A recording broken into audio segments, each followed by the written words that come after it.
E aí pessoal, tudo bom? Faz tempo que eu não gravo vídeo, mas essa semana ocorreu um fato que me impeliu a gravar esse vídeo para conversar um pouquinho com vocês, que foi a fala de Xuxa, né? Quando ela sugeriu que a população carcerária do Brasil servisse para alguns experimentos da indústria cosmética, da indústria farmacêutica, etc. Né? Ela falava de questões em relação ao uso de animais, né, na indústria cosmética, e fez essa sugestão durante uma entrevista para a Alerj no Rio de Janeiro. E a fala foi muito mal repercutida, né, pegou muito mal, ela chegou a fazer um pedido de desculpas que para mim não foi muito convincente, mas enfim. E a questão é, por que a fala de Xuxa é tão problemática? Né? É uma fala que infelizmente ganha muitos adeptos, foi uma fala que muita gente apoiou, né? Mas é uma fala extremamente problemática. E por que é problemática? Pronto, primeiro, a gente tem que levar em consideração que Xuxa não é uma pessoa intelectual nem intelectualizada. Né? Isso algumas pessoas até usaram para fazer a sua defesa. Uma pessoa que desde muito cedo se dedicou à carreira, né? Abandonou cedo os estudos. Enfim, eu levo isso em consideração sim. Mas Xuxa é uma pessoa pública, uma pessoa formadora de opiniões há muitos anos e ela tem que ter cuidado naquilo que ela fala. Né? Certas opiniões pessoais, né, a gente guarda. Né? Então essa fala de Xuxa ela já começa por ser uma opinião não apenas polêmica, né? É uma opinião que mexe com a integridade da vida de muita gente. Então vamos lá aos pontos específicos que fazem as falas de Xuxa uma fala equivocada. Primeiro ponto, que foi um dos pontos mais discutidos, né? A fala de Xuxa remete ao período da Alemanha nazista, onde, autorizado por Hitler, eram feitos vários experimentos, médicos ou não médicos, com a população presa, em especial a população que Hitler mesmo prendia nos campos de concentrações, basicamente os judeus, ciganos, negros, a população não ariana, né? Então, falar de experimentos com seres humanos sem nenhuma regulamentação nos remete ao período do nazismo e a ideia de Hitler de purificação da raça, de branqueamento da raça da humanidade, da raça europeia, enfim, coisas que são chamadas de eugenia. Então, a fala de Xuxa está repleta de um discurso eugenista. Por mais que a gente saiba que ela pode não conhecer isso, mas o discurso dela carrega essa questão eugenista. E depois dos horrores da guerra, da experiência do nazismo e de uma série de acúmulos de experiências feitas com seres humanos sem nenhuma regulamentação e sem questões éticas, né, como por exemplo o experimento com mulheres negras, que deu origem à moderna ginecologia, mas eram feitos com negros porque se achava que negras não sentiam dor, enfim.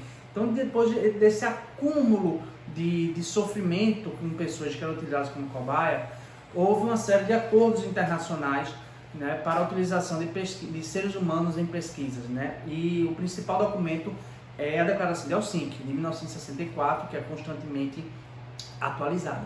Então, a fala de Xuxa ela vai totalmente contra aquilo que está estabelecido nessa declaração de Helsinki. Outra coisa que é muito problemática é a ideia de que existe uma parte da população inferior, outra parte da população superior, e essa parte inferior da população, por estar sob tutela do Estado, no caso da população carcerária, ela pode ser utilizada ao bel prazer do Estado para qualquer tipo de experimento, né? Cobaias. Isso é inaceitável. Né? Do ponto de vista da lei, todos nós somos iguais perante ela. Nenhum ser humano pode ser submetido à tortura ou à utilização de seus corpos sem o seu consentimento. Então, essa fala de Xuxa é absurda na medida que hierarquiza as pessoas. Né? Outra coisa que ela fala, né? Ela diz que as pessoas vão passar 50, 60 anos na prisão, vão morrer lá dentro, então pelo menos podem servir para alguma coisa. É errado, não existe prisão perpétua no Brasil. Né? A nossa legislação determina que o máximo de tempo que uma pessoa pode passar encarcerada no Brasil é 40 anos. Beleza? Então, mais um ponto negativo dessa fala de Xuxa. Bom, e outra questão. Essa para mim é a mais importante. Né? Ela fala então que os presos deviam ser utilizados para isso. Quem são os presos? Quem é a população carcerária do Brasil? Qual o seu perfil? Quem é que a polícia e o sistema de justiça criminal está prendendo no Brasil, né? Adiantando logo, nosso sistema de justiça criminal prende mal, prende errado, tá? Existe um senso comum que acha que quem está dentro das prisões, né, a população carcerária inteira, são pessoas altamente perigosas, são grandes fascínoras, são criminosos de alta periculosidade, todo mundo é assassino. Não é, tá? Menos de 20% da população presa no Brasil atualmente está respondendo por crimes violentos como homicídio, tá? Então, mais de 80% dessa população carcerária está respondendo por crimes não violentos ou por crimes cujo dano é menor, como, por exemplo, tráfico ou uso de drogas. A gente sabe que o uso de drogas não deveria ser caso de polícia, deveria ser um caso de saúde pública, mas no Brasil e em outros países como os Estados Unidos resolveu-se tratar o usuário de droga como um bandido, um criminoso, como aquela alma cebosa a ser combatida, ou como diriam os nazistas, como uma vida indigna de ser vivida, tá? Então, uma porcentagem considerável, em torno de 45 a 50% dos presos no Brasil estão presos por crimes relacionados à droga, tráfico ou porte ou uso de drogas. Ressalta-se, né? A população que está lá presa é o pequeno usuário, é aquele cara que foi preso porque está portando um cigarro de maconha na rua e não um piloto de helicóptero que estava, enfim, pilotando com 300 kg de cocaína, né? Enfim.